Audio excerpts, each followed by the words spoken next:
سارے صحابہ مل کے آئے، کہنے لگے عمر فاروق سے کہنا ہے نبی پاک کے زمانے میں تو ظاہراً غربت تھی، ابو بکر کے دور میں بھی غربت تھی، اب تو بڑا مال ہے،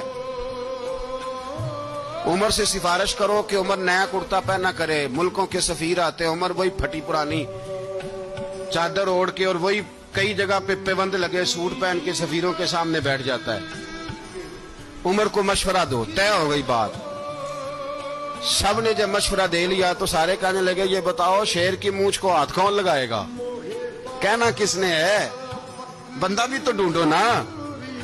میں کہا جناب میرا یہ خیال ہے کہ مولا علی شیر خدا کہیں گے، کیونکہ جس شخص کی عمر کو سب سے زیادہ حیا کرتے دیکھا وہ شیر خدا مولا علی ہے، رضی اللہ تعالی علی کہیں گے، اس لیے کہ جناب علی تو کئی دفعہ جب گفتگو کرتے تھے تو حضرت عمر چپ کر جاتے تھے اور فرماتے تھے علی نہ ہوتا تو میں ہلاک ہو جاتا، تو کہا علی سے کہو، جناب علی شیر